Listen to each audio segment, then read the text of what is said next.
तत्रापश्यत् स्थितान् पार्थः पितॄनथ पितामहान् आचार्यान् मातुलान् भ्रातॄन् पुत्रान् पौत्रान् सखींस्तथा श्वशुरान् सुहृदश्चैव सेनयोरुभयोरपि।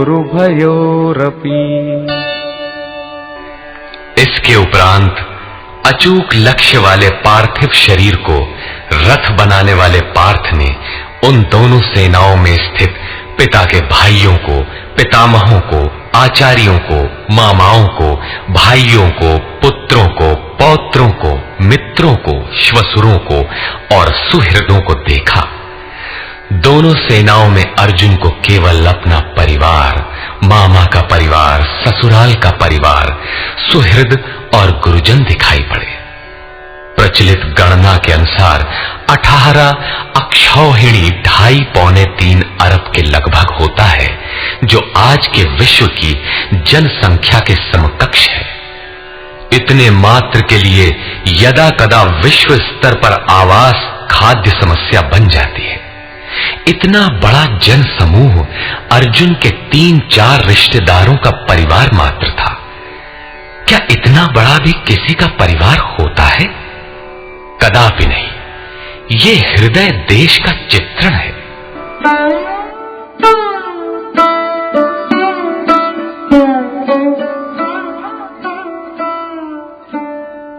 तान् समीक्ष्य स कौन्तेयः सर्वान् बन्धूनवस्थितान् कृपया परयाविष्टो विषीदन्निदमब्रवीत्।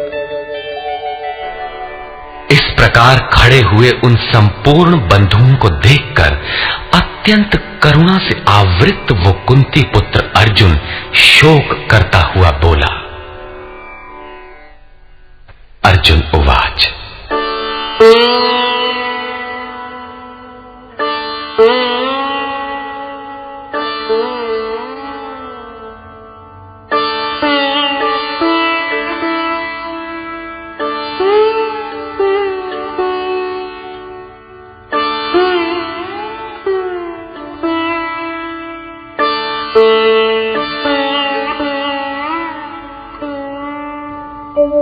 दृष्ट्वेमं स्वजनं कृष्ण युयुत्सुं समुपस्थितम् सीदन्ति मम गात्राणि मुखं च परिशुष्यति वेपथुश्च शरीरे मे रोमहर्षश्च जायते।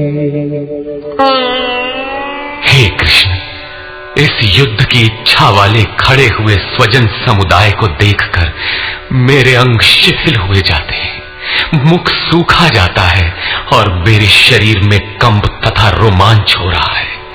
इतना ही नहीं, गांडीवं स्रंसते हस्तात् त्वक्चैव परिदह्यते न च शक्नोम्यवस्थातुं भ्रमतीव च मे मनः। हाथ से गांडीव गिरता है, त्वचा भी जल रही है। अर्जुन को ज्वर सा हो आया, संतप्त हो उठा कि ये कैसा युद्ध है जिसमें स्वजन ही खड़े हैं। अर्जुन को भ्रम हो गया। वो कहता है, अब मैं खड़ा रह पाने में भी अपने को असमर्थ पा रहा हूं। अब आगे देखने की सामर्थ्य नहीं है। निमित्तानि च पश्यामि विपरीतानि केशव न च श्रेयोनुपश्यामि हत्वा स्वजनमाहवे।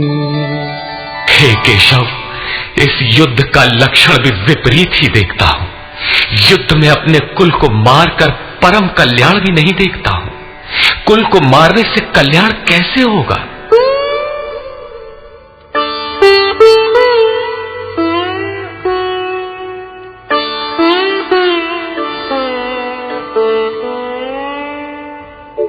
न कांक्षे विजयं कृष्ण न च राज्यं सुखानि च किन्नो राज्येन गोविन्द किं भोगैर्जीवितेन वा। संपूर्ण परिवार युद्ध के मुहाने पर है। इन्हें युद्ध में मारकर विजय से मिलने वाला राज्य और राज्य से मिलने वाला सुख अर्जुन को नहीं चाहिए। वो कहता है, हे श्री कृष्ण, मैं विजय नहीं चाहता, राज्य तथा सुख भी नहीं चाहता। हे गोविंद, हमें राज्य या भोग अथवा जीवन से भी क्या प्रयोजन है? क्यों?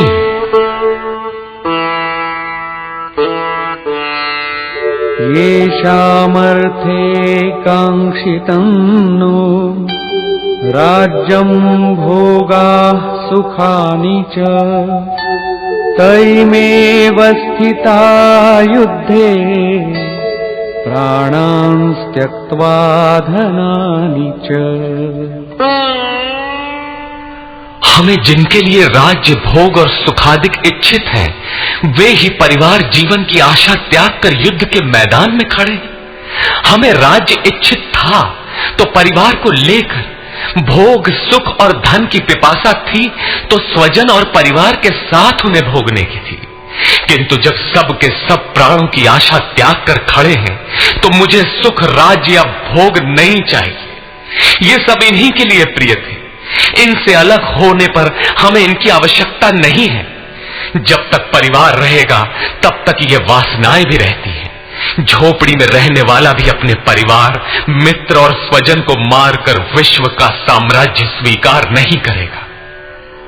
अर्जुन यही कहता है कि हमें भोग प्रिय थे, विजय प्रिय थी, किंतु जिनके लिए थी जब वे ही नहीं रहेंगे तो भोगों से क्या प्रयोजन? इस युद्ध में मारना किसे है?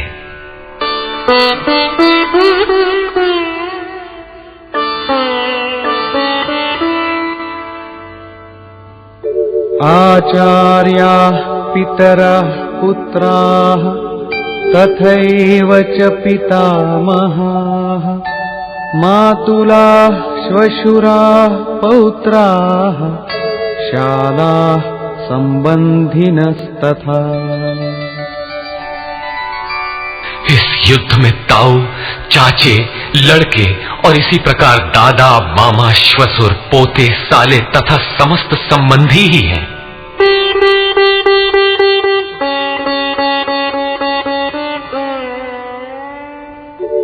एतान्न हन्तुमिच्छामि घ्नतोऽपि मधुसूदन अपि त्रैलोक्यराज्यस्य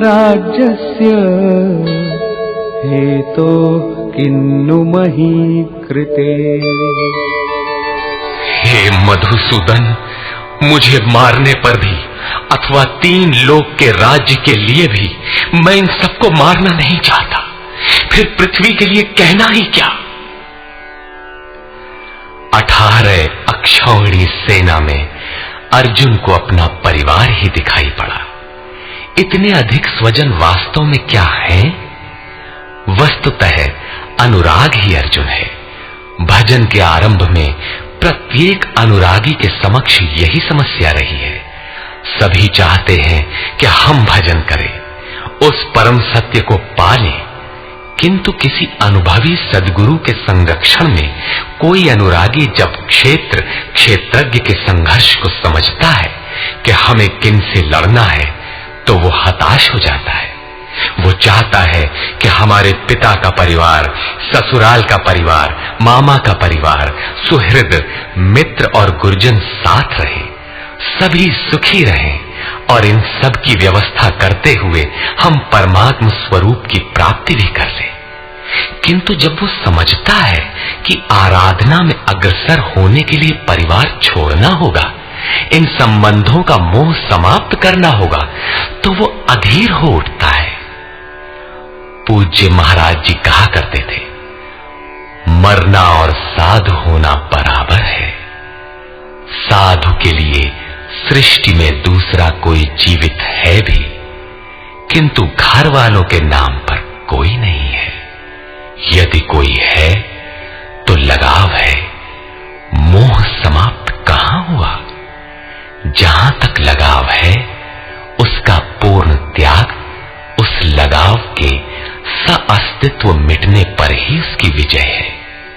इन संबंधों का प्रसार ही तो जगत है, अन्यथा जगत में हमारा क्या है? तुलसीदास कहे चिद विलास जग, बूझत बूझत बूझ है। मन का प्रसार ही जगत है। योगेश्वर कृष्ण ने भी मन के प्रसार को ही जगत कहकर संबोधित किया। जिसने इसके प्रभाव को रोक लिया, उसने चराचर जगत ही जीत लिया। इहैव तैर्जितः सर्गो येषां साम्ये स्थितम मनः। केवल अर्जुन अधीर था ऐसी बात नहीं है। अनुराग सबके हृदय में है। प्रत्येक अनुरागी अधीर होता है, उसे संबंधी याद आने लगते हैं। पहले वो सोचता था कि भजन से कुछ लाभ होगा तो ये सब सुखी होंगे, इनके साथ रहकर उसे भोगेंगे। जब ये साथ ही नहीं रहे तो सुख लेकर क्या करेंगे? अर्जुन की दृष्टि राज्य सुख तक ही सीमित थी। वो त्रिलोकी के साम्राज्य को ही सुख की पराकाष्ठा समझता था। इसके आगे भी कोई सत्य है, इसकी जानकारी अर्जुन को अभी नहीं है।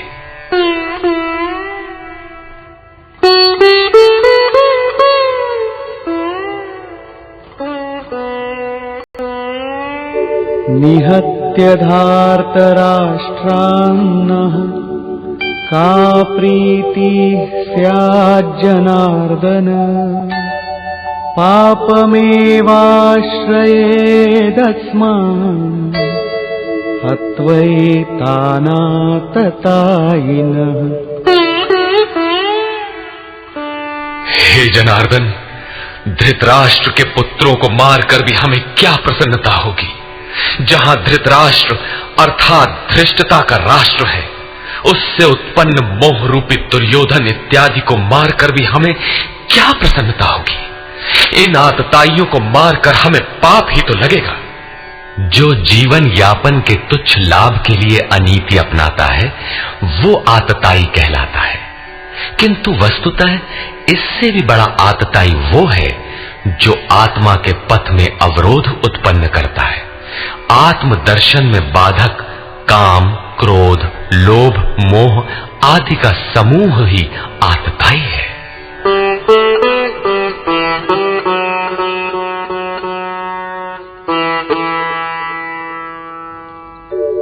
तस्मान्नार्हा वयं हन्तुं धार्तराष्ट्रान् स्वबान्धवान्। स्वजनं हि कथं हत्वा सुखिनः स्याम माधव। इससे हे माधव, अपने बांधव धृतराष्ट्र के पुत्रों को मारने के लिए हम योग्य नहीं हैं। स्वबांधव कैसे? वे तो शत्रु थे ना। वस्तुतः शरीर के रिश्ते अज्ञान से उत्पन्न होते हैं। ये मामा है, ससुराल है, स्वजन समुदाय है, ये सब अज्ञान ही तो है। जब शरीर ही नश्वर है तब इसके रिश्ते ही कहां रहेंगे? मोह है तभी तक सुहृद है, हमारा परिवार है, हमारी दुनिया है। मोह नहीं तो कुछ भी नहीं। इसीलिए वे शत्रु भी अर्जुन को स्वजन दिखाई पड़े। वो कहता है कि अपने कुटुंब को मारकर हम कैसे सुखी होंगे? यदि अज्ञान और मोह न रहे तो कुटुंब का अस्तित्व न हो। ये अज्ञान ज्ञान का प्रेरक भी है। भर्तृहरि, तुलसी इत्यादि अनेक महानुभावों को वैराग्य की प्रेरणा पत्नी से मिली, तो कोई सौतेली मां के व्यवहार से खिन्न होकर वैराग्य पथ पर अग्रसर हुआ दिखाई देता है।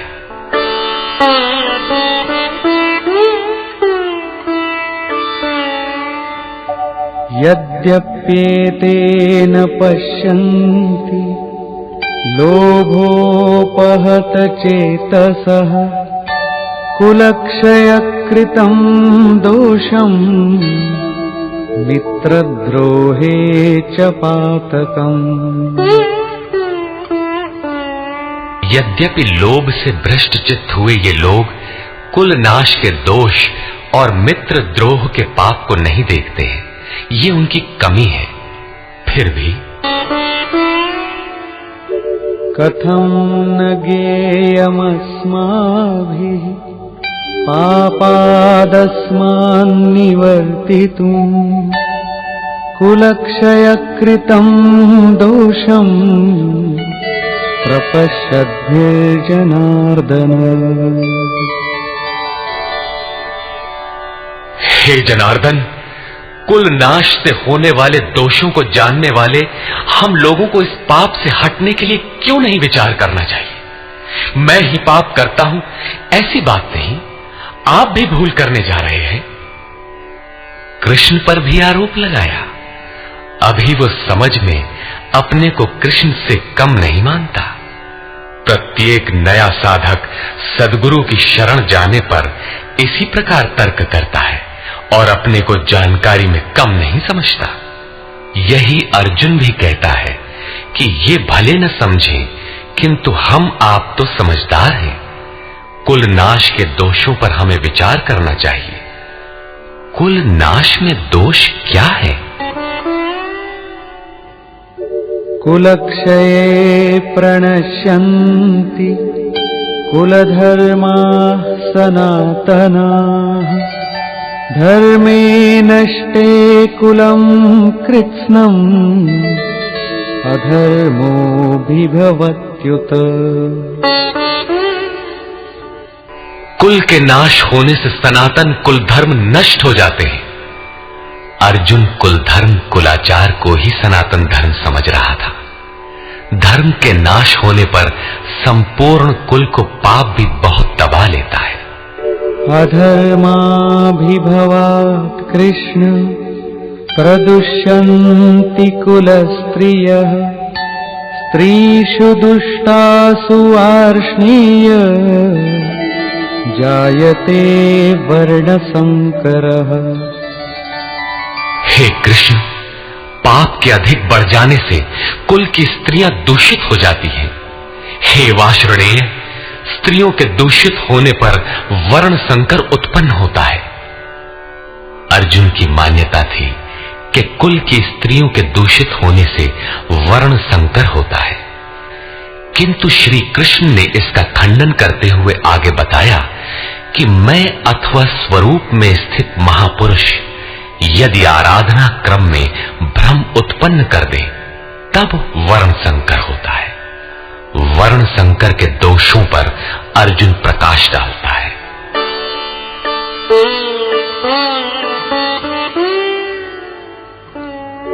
संकरो नरकायैव कुलघ्नानां कुलस्य च पतन्ति पितरो येषां लुप्तपिण्डोदकक्रियाः। वर्ण संकर कुल घातियों और कुल को नरक में ले जाने के लिए ही होता है। लुप्त हुई पिंड क्रिया वाले इनके पितर लोग भी गिर जाते हैं। वर्तमान नष्ट हो जाता है, अतीत के पितर गिर जाते हैं और भविष्य वाले भी गिरेंगे। इतना ही नहीं,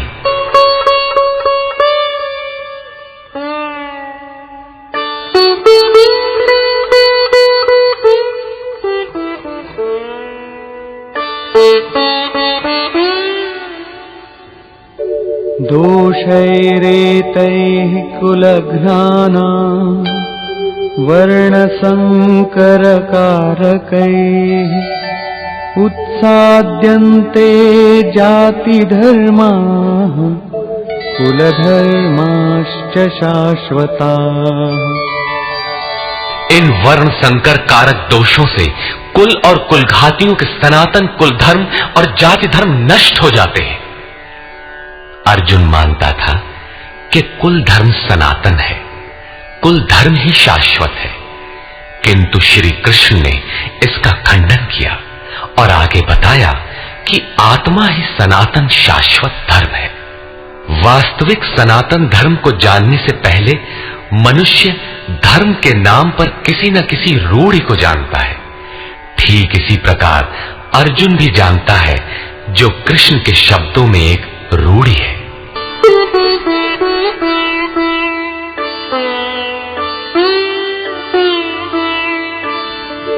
उत्सन्न कुल धर्माणां मनुष्याणां जनार्दन नरके नियतं वासो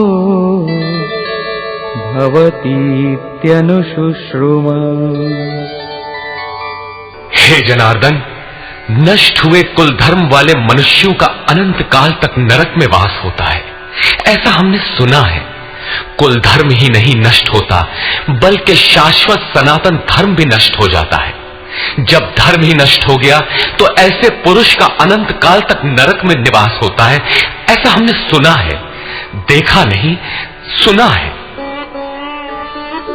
अहो बत महत् पापं कर्तुं व्यवसिता वयम् यद्राज्य सुखलोभेन हन्तुं स्वजनमुद्यताः।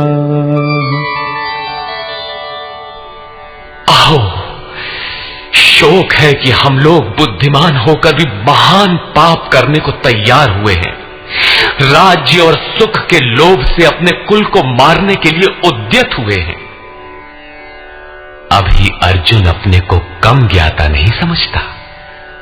आरंभ में प्रत्येक साधक इसी प्रकार बोलता है।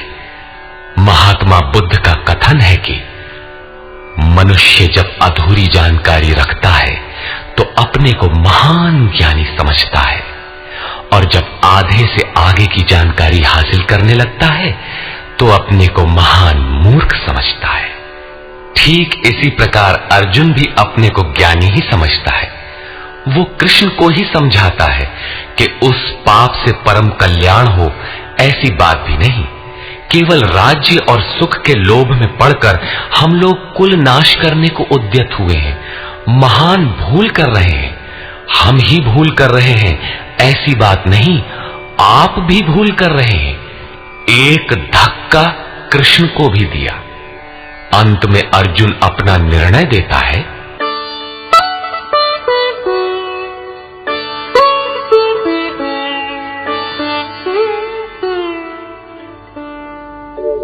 यदि माम प्रतीकारम् अशस्त्रं शस्त्रपाणयः धार्तराष्ट्रारणे हन्युः तन्मे क्षेमतरं भवेत्। यदि मुझ शस्त्र रहित न सामना करने वाले को शस्त्रधारी धृतराष्ट्र के पुत्र रण में मारे तो उनका वो मारना भी मेरे लिए अति कल्याणकारक होगा। इतिहास तो कहेगा कि अर्जुन समझदार था, जिसने अपनी बलि देकर युद्ध बचा लिया। लोग प्राणों की आहुति दे डालते हैं कि भोले भाले मासूम बच्चे सुखी रहे, कुल तो बचा रहे। मनुष्य विदेश चला जाए, वैभव पूर्ण प्रासाद में रहे, किंतु 2 दिन बाद उसे अपनी छोड़ी हुई झोपड़ी याद आने लगती है। मोह इतना प्रबल होता है। इसीलिए अर्जुन कहता है कि शस्त्रधारी धृतराष्ट्र के पुत्र मुझ न प्रतिकार करने वाले को रण में मार दें, तब भी वो मेरे लिए अति कल्याणकारी होगा, ताकि लड़के तो सुखी रहें। संजय उवाच।